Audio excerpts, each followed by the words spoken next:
All right, so in this lesson, we're going to learn all about the HTML void elements, such as the horizontal rule and the break element.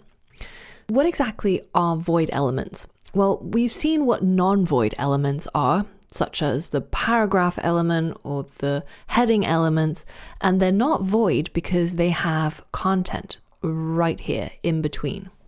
A void element is an element where you are forbidden from putting any content inside the tag. And in fact, the tag itself even looks very different. So this is a horizontal rule element, and you can see that it starts out with an angle bracket, ends with an angle bracket, but then right here there is this / just before the end of the tag.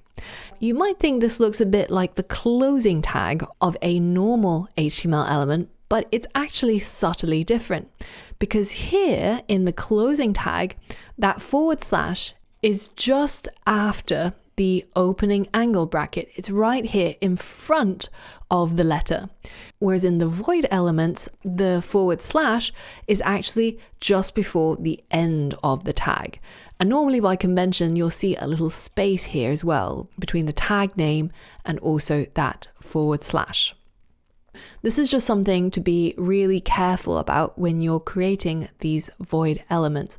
Make sure that you've got the / slashing in the right direction, so this way, and not a backslash like this. So when it points to the right, then it's a /, and when it points backwards, then it's a backslash. So what does this look like when we add it to a HTML document? Well, here we've got our previous 2 paragraphs, and right in between the 2 paragraphs, I've added a horizontal rule, which will hopefully help us divide the content to show that this part is not related to this part, and we've got some sort of separation in between. When we run this code or when we view it in a web browser, this is what you would see. You would see the first paragraph, the second paragraph, and then you would see this horizontal rule, or basically a horizontal line where the HR element would be in that document. Now, the horizontal rule is not the only void element. Another common one you'll see is the break element, and it looks like this. Now, similarly, again, we've got the name of the tag, and then we've got that /, and then we basically end the tag. So there is no opening tag, there is no closing tag, there is only a single tag that looks like this, and the name of the tag goes right before the /.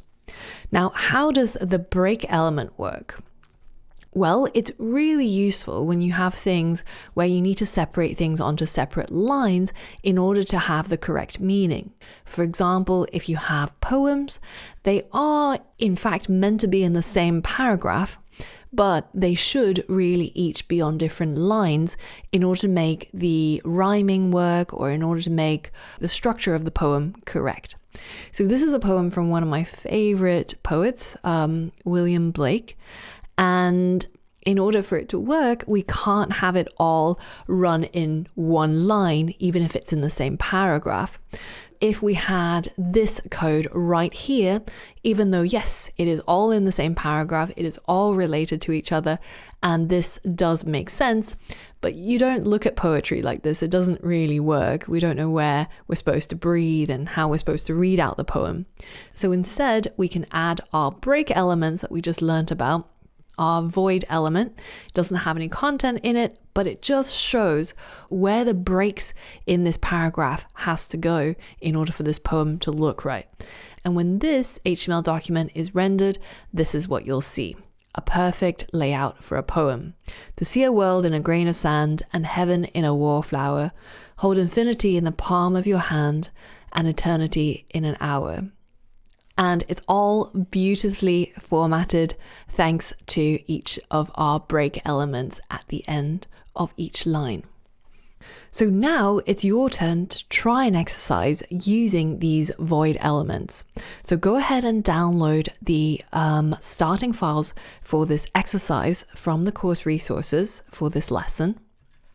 And when you've extracted it and opened it up, this is what you should see in the index.html We've got the name of our poet, William Blake, and this is apparently his real address that he lived at some point in life. And then we've got 2 paragraphs from Wikipedia, which briefly describes the poet. And I want you to use everything you've learned so far in order to format this HTML document so that it will look like the goal that I've got right here for you. As you can see, this top level, the name of our poet, is going to be rendered as an H1 because that is the most important thing about this particular web page. And then we've got the address of the poet, which is rendered as a paragraph. But notice that addresses, even though they are a single paragraph, they again need to be broken up into separate lines using our break element. And then finally, we've got a horizontal rule that separates the address and the name of the author from the little bit of description of this author, which should sit in 2 separate paragraphs. Now I want you to pause the video and edit the index.html so you end up with this goal PNG when you preview this website instead of this jumbled block of text that we have at the moment. Pause the video now and give this challenge a go.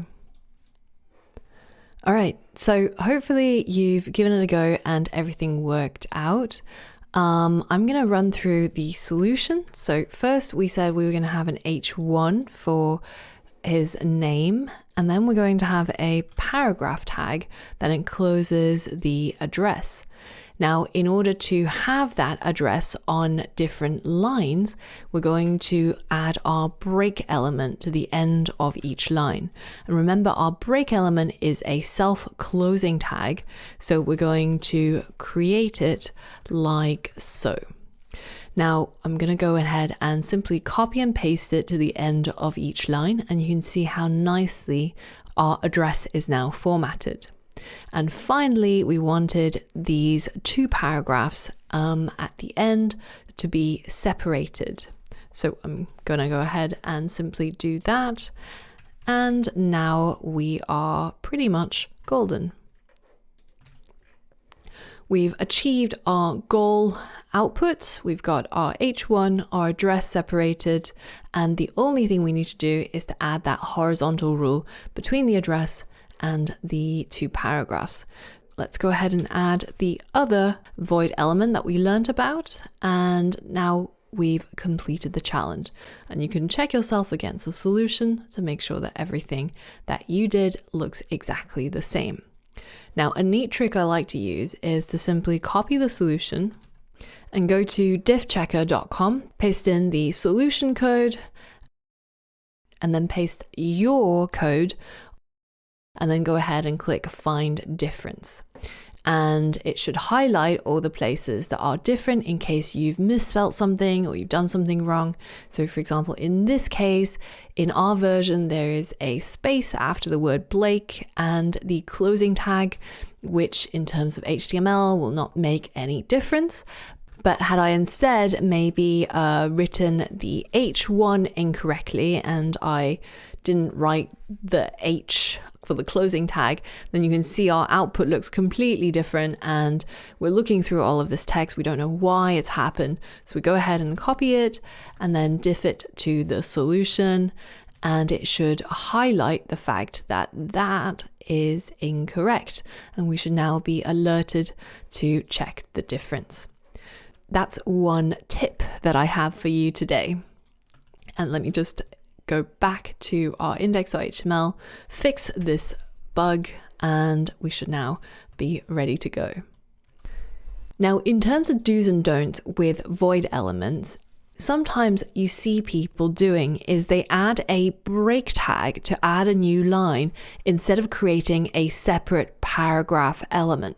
Now, this is not what you want to do because this is not very good for accessibility, which means it'll make it harder for blind users with screen readers to understand the content on your website.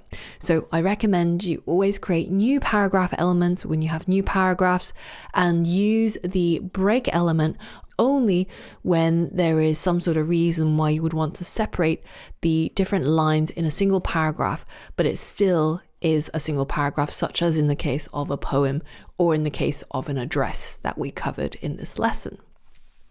Now, the final thing to mention is that sometimes when you look at the horizontal rule element or the break element, you might see it represented without this final closing tag.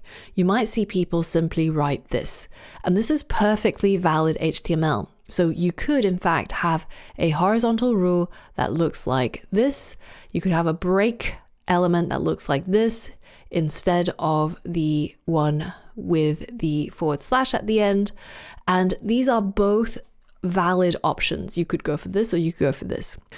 As of HTML5, the latest version of HTML, what it's starting to do is it's starting to ignore this / at the end. So it doesn't even look at it. It sees the first part and already knows that a break is a void element and a horizontal rule is a void element. So it doesn't actually need to keep reading. But I recommend to write your code with this end / and the reason is because when you read your code, you as the human, it'll be much easier for you to see that this is a void element and it doesn't need a closing tag, so that you don't end up being confused and you can identify the void elements and the non-void elements easily and distinguish them from each other. So that's just a quick tip and something to alert you to when you see it written like this on the internet. Both versions are valid. You can pick and choose, but I recommend going with this version.